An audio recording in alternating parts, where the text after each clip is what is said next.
My name's John Loftus. I am the Associate Director for Alumni Affairs here at UC Santa Barbara. I'm also a Greek. Fiji, we had a short but very, very active 11 years at UC Santa Barbara. Probably will never come back either. That's a different story. But I am thrilled to welcome back to the stage our organizer of this. This is our second annual Greek Interconnect, and the person, I'm calling her the founder and the CEO of this event because she is the one who had the initial vision, recruited an incredibly talented team, and put on what is going to be a very, very good event. Class of 2013, Dana Skeels.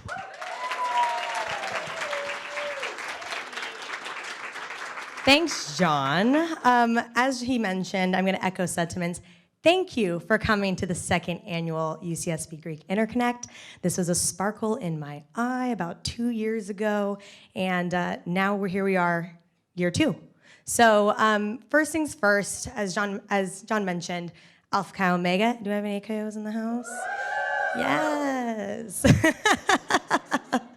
And creator and founder of this event. And I think truly the why behind this is, I think I have a lot to give in terms of my network and the people who have helped me to where I've gotten today. So giving back to that space and really knowing the importance of making those relationships, being bold, thinking outside the box. And I really have a lot of gratitude to those Greek alumni as well as gauchos who've led me to my space and my career that I'm at today. So I'm super passionate about the opportunities that you'll all have in all of these different settings. So you'll notice we're here kicking off with a fabulous keynote speaker, who I will introduce in just a second. But then you'll have the opportunity to deep dive into the industries that you're interested in. I'm sure you're probably wondering, I'm graduating with X degree and I'm studying this. What are my opportunities beyond UC Santa Barbara? You're gonna have fabulous alumni panelists to help answer just that and help give you a little bit more direction in terms of your next steps from here. We'll then dive into a networking mixer, so really encouraging everyone here to be bold. Make those one-to-one connections. This is your opportunity to make it what you would like it to be. But definitely, I think you have the support of your Greek alumni network, as well as all of you here, fellow peers and students representing a slew of chapters across many different councils. So this is really a great opportunity to deep dive into your larger Greek collegiate community as well. So it is my honor and pleasure to kick off our keynote speaker. She is a maverick in the PR industry. She's an influencer. She's a LinkedIn learner and teacher. She's also an adventure seeker, CEO, founder. The list goes on and on, but I'm more excited for you to see her in action representing her Greek chapter and representing the Greek community as a gaucho. So without further ado, I'd like to welcome Andrea Holland.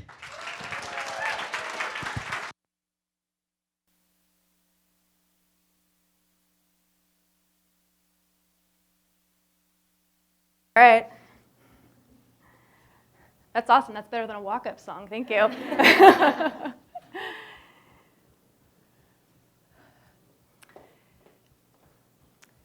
So I remember standing in front of the big glass doors of the PR firm that I was working at.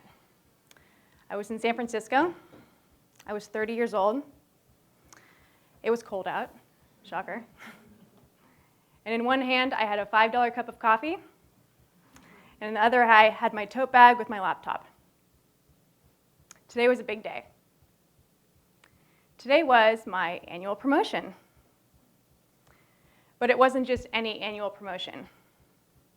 Today was my promotion to vice president of the firm. Today was the day that I was going to get more clout, more responsibility, more money. But more important than any of that, today was the day that I was climbing one more rung on that corporate ladder. And I had been climbing this proverbial corporate ladder for nearly a decade.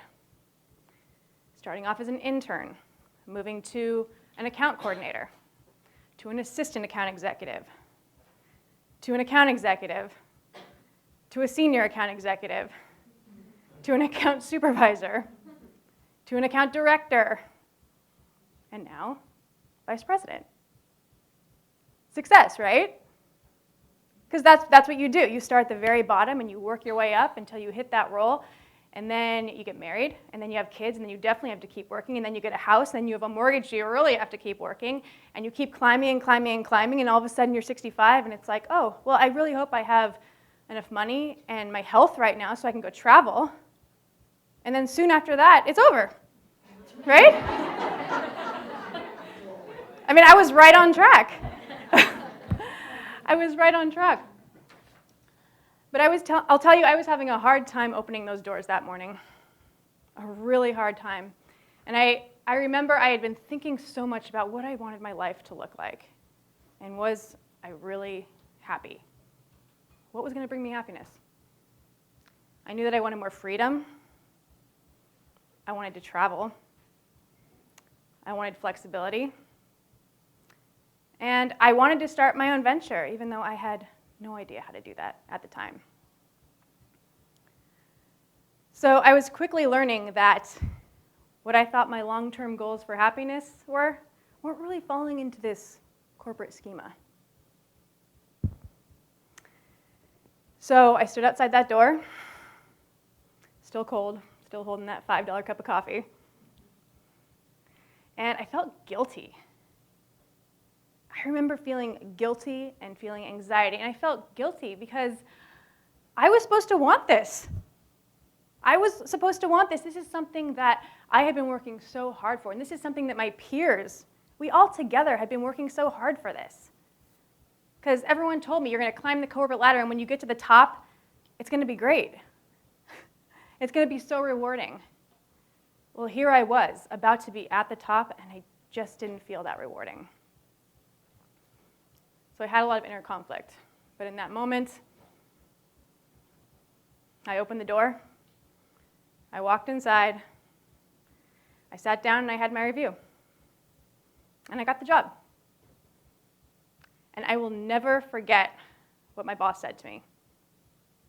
He said, Andrea, the role is all yours, but you got to color within the lines. And I had already been feeling so much frustration and so much doubt that just confirmed it for me. And it also made it really easy to say no. Now, don't get me wrong, this wasn't some moment from The Wolf of Wall Street where I was super confident in my decision and marched out of the room. No, I was conflicted. Again, because this was something that I was supposed to want. So if I didn't want this, and this is what success was, what did I want? And I remember that conversation like it was yesterday.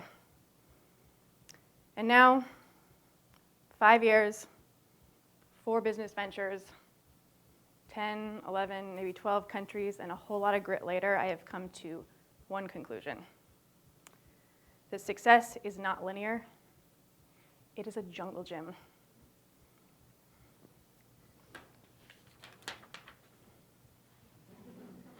So as a kid, I loved playing on the jungle gym. You have the rush of the swings going back and forth. You have the exhilaration of the monkey bars. You have the rush of the slide. There's so many options. And as a kid, I also feel like it played to my inner rebel. See, I was the kid that did not nap. I was the kid that talked back on every occasion possible. And my mom likes to tell this story is when I was a kid and they'd put me in my room, whether it was to take a nap or a timeout, whatever it might be, they'd lock the door and I would find a way to get out every single time. And so they thought one day, well, we're just going to take the lock and we're going to move it to the top of the door. I mean, she's little. She can't get up there. Until one day, they came in and there I was, methodically, strategically stacking my books and my toys and my chairs.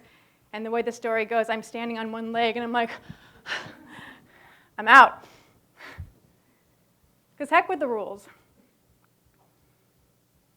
And I love the jungle gym because it was just that, it was freedom. But little did I know that shortly after that, society had other plans for me. So let's talk about what society says that we have to do to be successful. and I know so many of you have heard this. We're supposed to get good grades, do extracurriculars to get into a good high school. And then we're supposed to get good grades and do extracurriculars and then get a job to make sure that we get into a good college. And then we're supposed to get good grades, do extracurriculars, get a job, but then on top of that, get an internship to show that we're serious about our career, right? So we can go get a job after that. And then you get that job. And you graduate from college and you get this good paying job in this industry that you're supposed to know exactly what you want to do, right? For the next 20, 30, 40 years. No pressure. But let me figure out exactly what I'm supposed to do right now so I know. So I'm on the path to success and then I'm happy. And then you get married and then you have kids and then you have a dog and then you have a mortgage and so on and so on and so on. So I was on the right track. I was a B average student. I was the kid that took the AP classes just to get that extra point in your GPA, and I know you all know what I'm talking about. I didn't care if I got a C in the class. I didn't even care what the AP class was. But I needed to boost my GPA. I lettered in 3 varsity sports, water polo, soccer, and track. I was student body vice president in high school and in middle school, and a variety of other positions, as you can tell, from my sophomore year treasurer campaign. My dad came up with that. It's pretty good, huh? I was in youth and government. I worked at the grocery store. I tutored at SCORE Educational Center. But I was also a classically trained singer. I was a classically trained singer for about 10 years. And I toured with one of the Bay Area's, well, it's actually one of the world's largest children's touring ensembles every single summer at music camp, and that was a huge part of my life. And I am convinced to this day that that is what got me into this fine establishment. Because it was not my SAT scores, and it was not my grades. But I wrote my personal statement on my performance in Canterbury Cathedral when I was 15 years old. So I got to UCSB, and I rushed. And I joined Gamma Phi Beta. Please tell me you're here. Where are my snaps? Thank you. I rushed Gamma Phi Beta, and I held positions all 4 years, leadership positions. I was song chair, athletic chair, social chair, recruitment vice president, ran recruitment, and I was PR vice president. And I made sure to have a little fun, too. I had to include some of these. And I was really hoping that some of these people, these alumni, would be in this room. But we've got Pref Night, we've got Jello Wrestling with Phi Sig, which I don't think is happening anymore. ATO, TG, any ATOs in here? Please tell me you recognize someone in that photo. So I ended up graduating with a double major and a minor, and I had an internship with one of the world's biggest PR firms a week out of graduation. But I'll tell you, despite my commitment to following this linear path to success, there was this rebellious little girl inside me that always seemed to pop out from time to time. And I remember one time in particular, it was my sophomore year, and I just did not know what I wanted to major in. I didn't know what I wanted to do with my life, sophomore year. But I thought, well, I'm a classically trained singer. I'm going to be a music major. And I remember my dad sat me down and he said, "What are you going to do with that?" And I remember that conversation like it was yesterday. You see, my dad wasn't trying to be malicious. He had the best of intentions, the absolute best of intentions. You see, my dad didn't get to go to a 4-year university, and providing that for his children was incredibly important to him. And I was the first one. So that conversation was not about him wanting to crush my dreams or tell me that I was a terrible singer. Excuse me. It was about how he was conditioned to think about success. I mean, think about it. Times were different for our parents and their parents. Security was not necessarily the luxury that it is today. It was a necessity. So it's what he was taught. And so it's what I was taught. And that's okay. But nevertheless, it conditioned the narrative for me that if I did not pick the right major, then I would not get the right job, then I would not be successful. And at that time, I equated success and happiness. So I thought, great. Now what do I do? So I switched majors to something much more logical for the business world. I was a double major in religious studies, sociology, with a minor in music.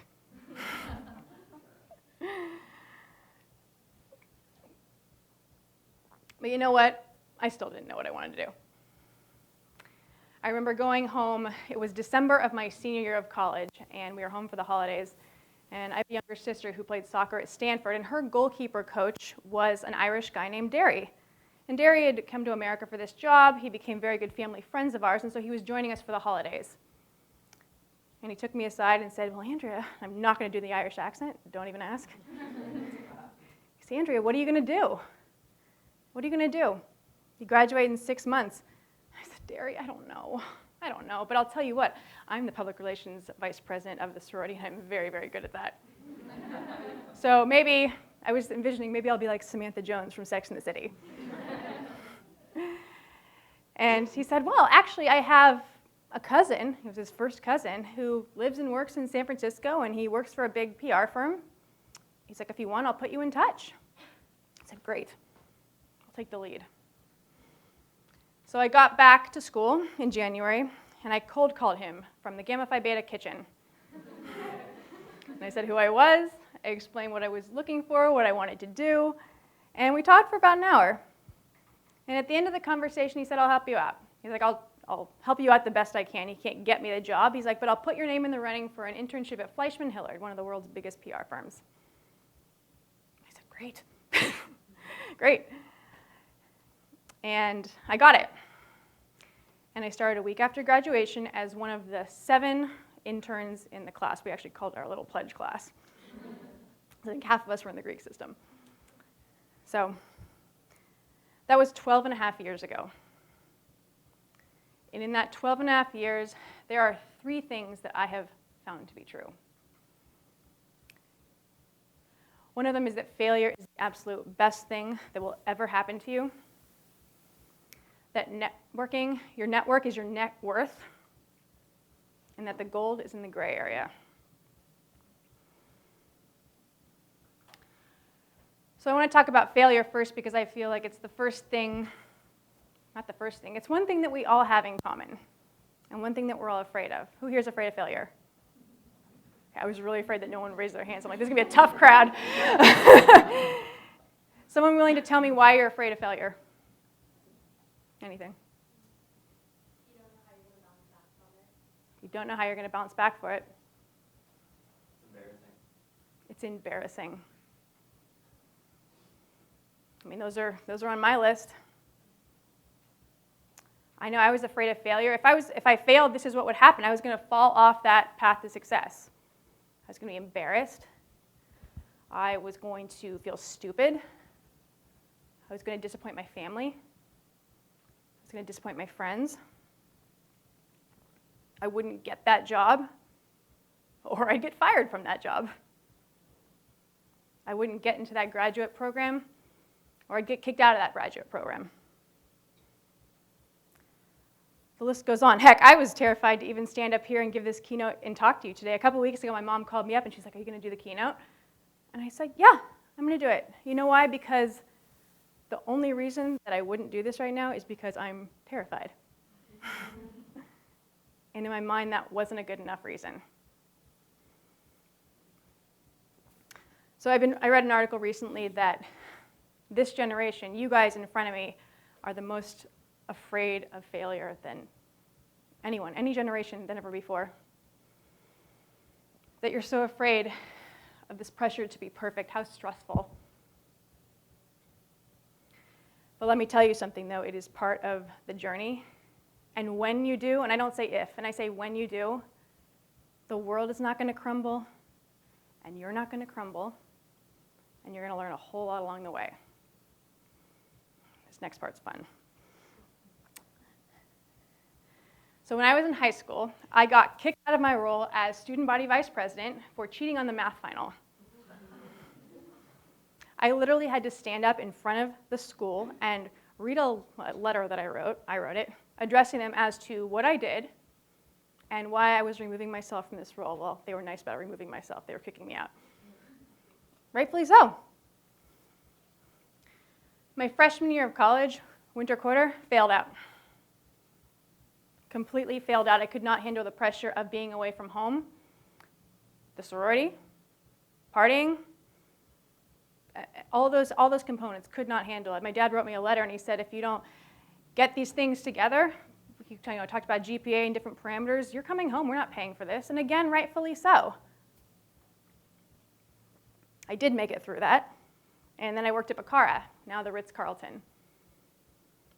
And one night, after, gosh, it was probably my 9th or 10th day working in a row, and I was hungover. I don't tell that part of the story much because it's embarrassing, right? But I was. I went into work, I spilled wine on the owner, fired on the spot. When I was 23, at that first internship I was telling you about, at the big global PR firm, one of 7 interns, I accidentally replied all to a global email list of 12,000 people. Wait, calling my boss a jerk. And I didn't use the word jerk. Right, I know, it still gives me like, I was 23, I'm 34 now, and I still think about it. And at the end of that year, they hired one person out of that intern class. It was not me, shocker. Shocker, but it was my good friend Sandy Goldberg, who's a tri-delt. Any tri-delts in here? Maybe in the overflow room? Still a dear friend of mine to this day. So I failed a lot, and that's only up to age 23. But you know what? I didn't crumble, and the world didn't crumble, and I must be doing something right, because now I'm standing right here. And I'm the keynote.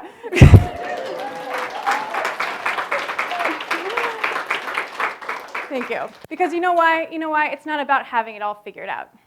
It's about what you're learning along the way.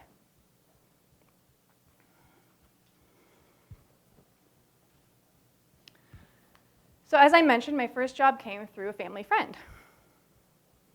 8 years later, that same family friend actually hired me onto a different PR firm that he was working at as a director to help lead out his B2C practice. So it was another amazing job opportunity. My second job was at a company called Access Communications. I was there for probably 6 or 7 years.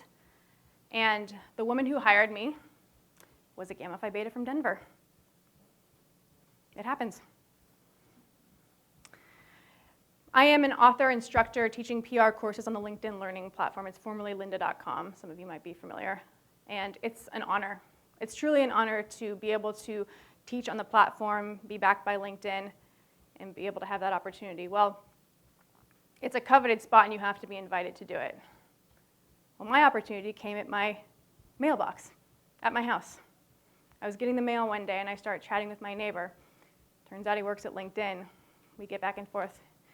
We get to talking, and that's how that opportunity about. Of course, after that, they went on to vet me to make sure that I was legitimate to do it, but that was the first point of contact. And knock on wood, in my 5 years of doing business, everything has come through my personal network or word of mouth. I know any of the alumni that work in marketing or sales are freaking out. There's no sales funnel intact. I think that sometimes too, but that's how it's gone. Knock on wood.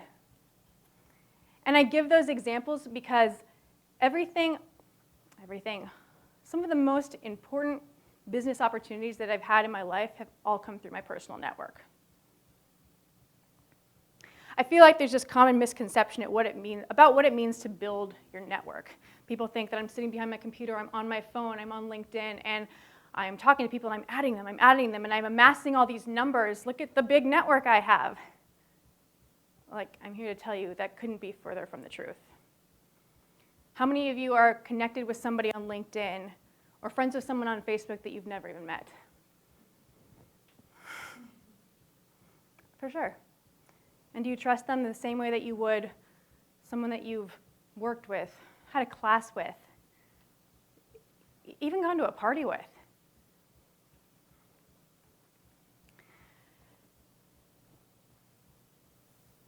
Just last week, I actually got a LinkedIn, invitation message, probably a message, I don't know what you would call it, but it was from a student at UCSB, not even in the Greek system, and they saw that I was connected to a job that they wanted on LinkedIn.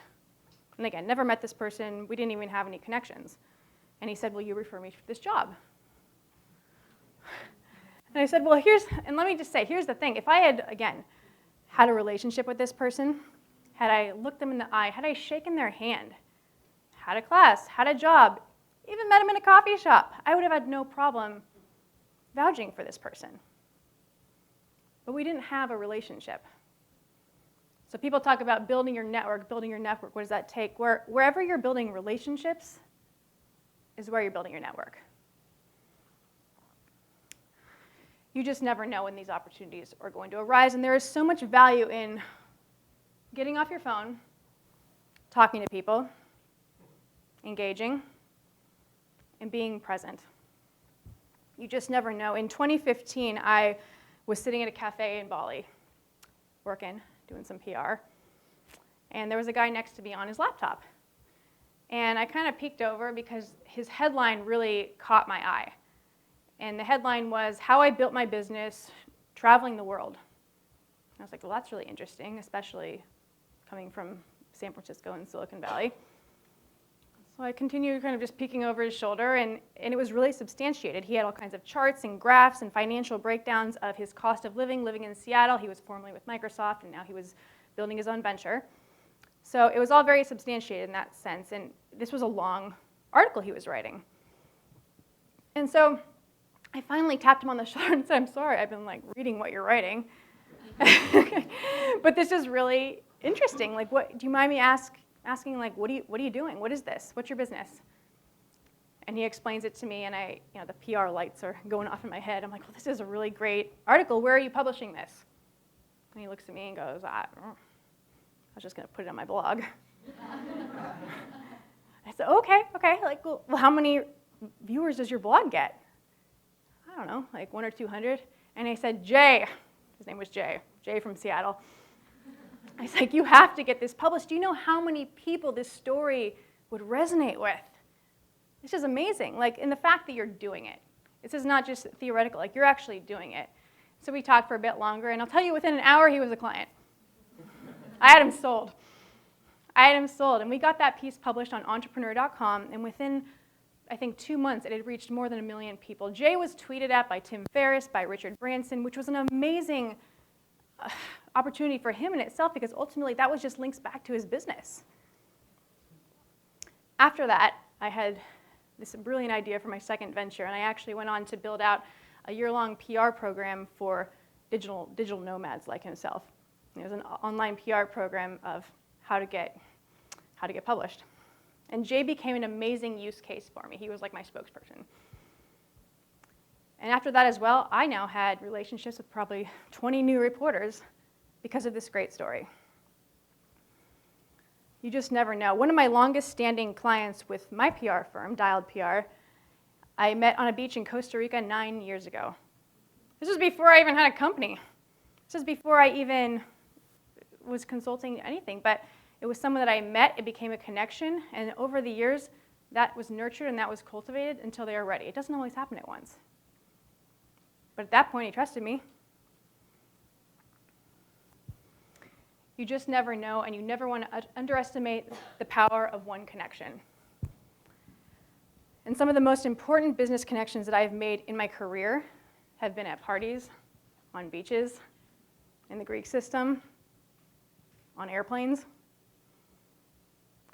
So even today, my challenge to you is this. Before you leave, go talk to 3 new people. Shake their hand. Look them in the eye. And then connect with them on LinkedIn. Same goes for me.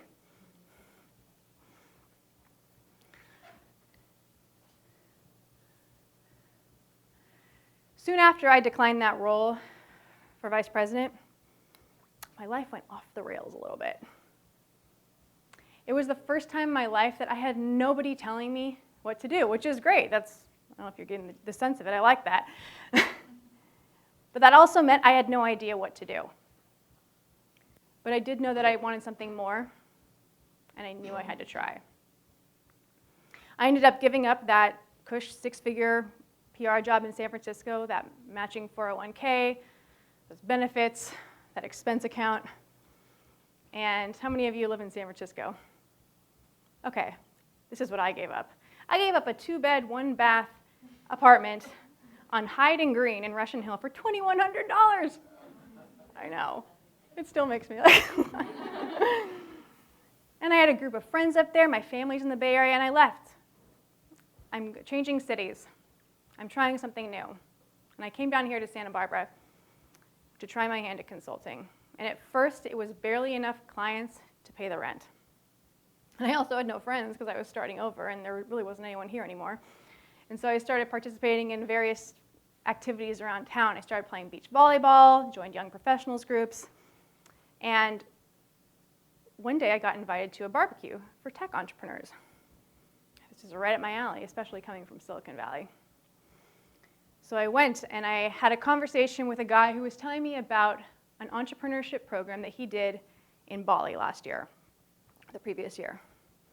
And what it was an incubator accelerator for 20 entrepreneurs from all over the world. 20. And I thought, well, I'm an entrepreneur now. I'm going to be a small business owner. But there's no way I can get into that. That's 20 people from all over the world. Are you kidding me? But I had a few beers when all great decisions are made. And I did it, and I applied, and I got in. I found out soon after that I got in, and I did not have much time to decide whether or not I was going to stop everything I was trying to build at that time and get on a flight to Indonesia for 4 weeks as one of the 4 Americans chosen for this program.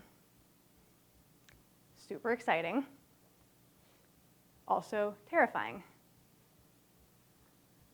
I had never traveled that far by myself. I mean, I hadn't really traveled by myself at all at that point. This was certainly the furthest. And this was completely uncharted. We're talking about the gray area. This is gray. Yeah, there's nothing gray. It's like it's gone. We're talking about the gray area. This was that. It wasn't black. It wasn't white. It wasn't on this linear path to success. And I had so many people tell me, you know, Andrea, you really need to move back to San Francisco, and you need to plug yourself into a corporate job. You need to get some stability, and what are you doing? You're really going to put a dent in your career. But I was looking to make a dent. And I went, and it was absolutely amazing. I made a dent. From the people that I met to the cultures that I experienced to the food that I ate, I had a whole new lens of the world. And I ended up staying in Southeast Asia for another 2 months after this program ended, working and traveling with the other entrepreneurs that I met. Choose some. That's in Bali, Thailand, Cambodia. And these are people from the program who we all did this program together, entrepreneurs from different countries, and we continued to travel together and work together. But I was also working. I was giving PR workshops at various entrepreneurship programs in the region. I was speaking at venture capital firms in Singapore about public relations and teaching their portfolio companies about what they need to do to launch in their own regions, the United States, teaching about the media. But more than that, and bigger than that, I was now connected to this larger group of like-minded individuals, entrepreneurs, small business owners from all over the world that I didn't even know existed until I got out there.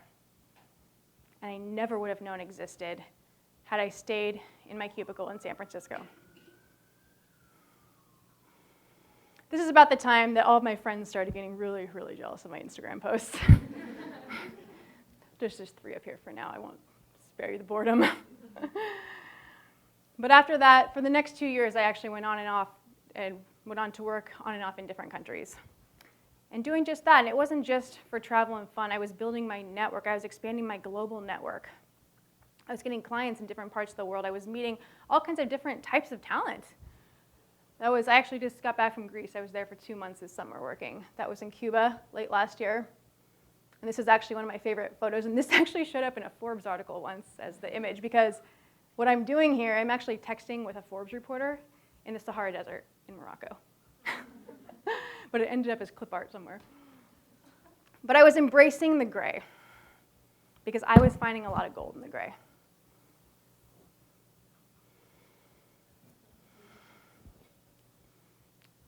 So I said at the beginning, when I was a kid, I loved the jungle gym. But my favorite part of the jungle gym was the monkey bars. When you're on the monkey bars, you see there's this magical moment where you have to let go of your fear and completely give into the unknown. Because when you are swinging back and forth, there is no guarantee that you're going to hit that next rung. But you swing, and you reach out with faith, and you just try. Remember when I was standing outside my boss's office, or the PR firm, feeling super guilty and feeling super anxious? I was feeling anxious and guilty because I was trying to be somebody that I wasn't. And I was trying to find happiness in what other people told me happiness was, and what other people told me success was. It took me nearly 10 years after college to figure that out, but I'll tell you, once I got off that linear path, and I speak for myself, but once I got off that linear path, I not only advanced professionally, and I also found a lot more joy. So I think the conversation is really about redefining success and what it means for you. Because in my opinion, that's the gold. So you know what? Go explore and make mistakes and spill wine on your boss. Because at the end of the day, the only life that you have to live is your own. And the only one that is to define success for you is you. And that's it. Because you know what? We're not here for a long time, so you might as well make it a good time. Thank you.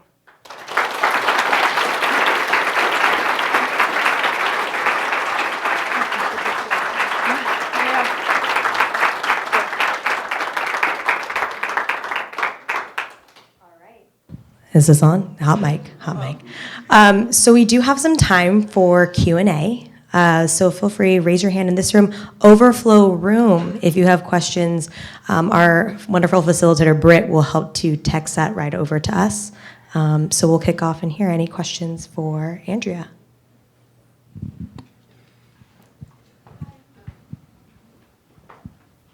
Hi, thank you for coming out. One of my first questions is, what was the hardest obstacles you had in building the first tech PR consulting firm in SB?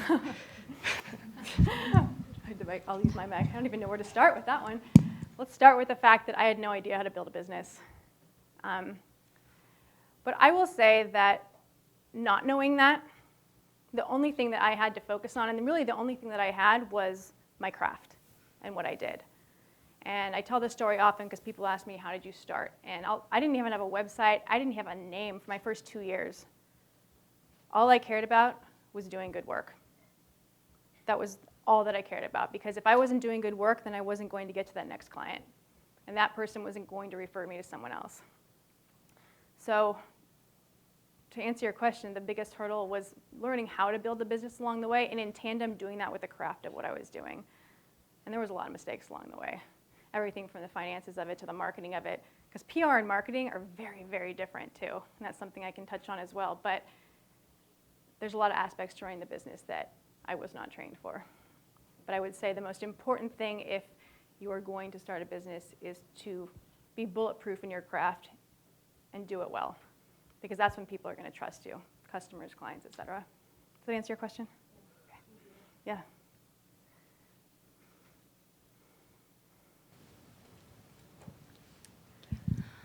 At what point did you know in your eyes that you were doing the right thing? Like as far as your career and happiness and stuff? That's a great question. I feel like if you asked my parents or anyone in my family, they'd be like, has she gotten there yet? I think there was a point in time where I just started feeling a sense of calm. To put it plainly, there was no financial milestone, there was no number of clients milestone, anything like that. I actually didn't even have a business plan, which is another school of thought. People say you need them or you don't. But I think for me, it came when I started having a sense of calm and being able to have flexibility with what I wanted to do. Even a couple months ago, I had booked a trip, and I was only supposed to be gone about 3.5 weeks. I was just going to go visit some friends in Scandinavia, go visit our family in Greece for about a week, and call it a day, come home. Well, plans changed, and about 5 days in, I've ended up flying straight to Greece, and I ended up staying 2 months. And I think that answers your question in the sense of, like, am I doing something right? And at that time, the answer was yes, because I'm able to do this right now. Does that help? Okay. I just want to echo the thank yous. And my question goes back to your points about fear. Over the years, have you seen a difference on how you approach fear? Great question. Great question. I think there is a way of demystifying fear. I think it goes back to, what are you most afraid of doing? What are you scared of doing? And you dive right into it, right? And the first time, and the second time, the third time, and the 20th time, it's still terrifying. And then the more you do it, the less fearful it gets. I started doing Toastmasters probably about 1.5 years ago because I was terrified of public speaking. And I have to do it a bit for my business and whatnot, but I started getting asked more, and so I'm like, well, this is something, what's like the #1 fear for people, right? That and death. So I think to answer your question, the way it's like evolved for me personally is just been throwing myself in it and doing it, whether it is a new business venture, whether it is something with a personal relationship that I'm uncomfortable with, and just doing it. And you slowly, for yourself, begin to demystify that, and it slowly becomes not as scary.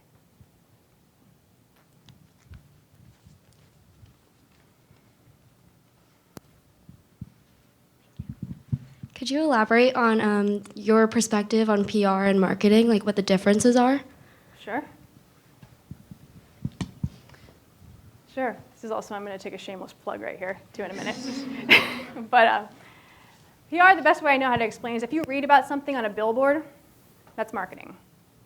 If you read about it in a newspaper or a magazine, that's PR. And the difference between those two is one is paid for and one is earned. That's actually, if you don't mind, I'll take one little shameless plug and then I will answer your question. So I wanted to really include this somewhere, but I didn't know where it went. So we're just going to swing on to the next one. But I'm actually, so just that's a huge question that I get all the time. Oh, I want to work in PR. Like, here's this marketing job. It's like, it's very, very different. Do any of you feel that? Do you feel like you're unsure of the difference between the two? Great. This is, and I know at UCSB especially, it's a theory-based institution. I've been told that there's one PR class, but when I was here, there certainly wasn't. Got my chops in Gamma Phi Beta. But anyway, at the end of February, we're actually going to be doing a workshop with Brad Batesville. He's actually the lead marketing LinkedIn learning author, and he's based here in Santa Barbara. The guy built out all the SEO for TMZ. He built his first business at 15. He bought an airplane. I mean, he's another very renegade entrepreneur. We're actually spending an entire day talking and teaching about the differences between PR and marketing. And we're going to be going into some actual use cases, too, on, say you just have an idea, a theory of launch a business, and you want to know how to tackle it from a marketing perspective as well as a PR perspective and how those two work together. And so we're going to be doing it at the end of the February, and we are offering a student discount, so don't let that scare you away.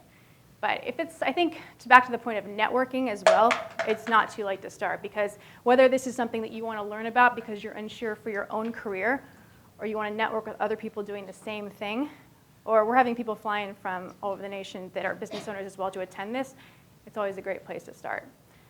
But the short answer is they are very different. One is paid for, one is not. PR is a lot about earned media. PR is about earned relationships.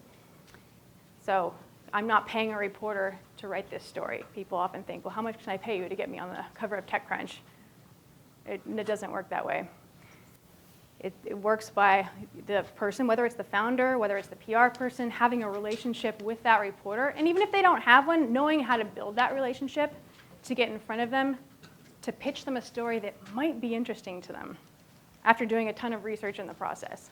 And at any point, that reporter can say, nope, not interested.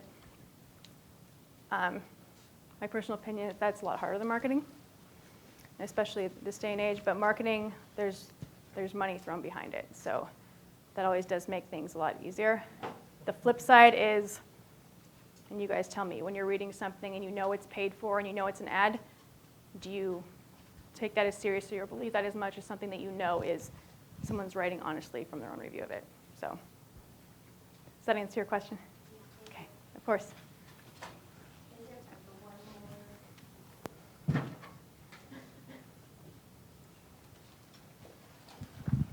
Okay, so my question is, how did you feel comfortable leaving such a comfortable job in San Francisco?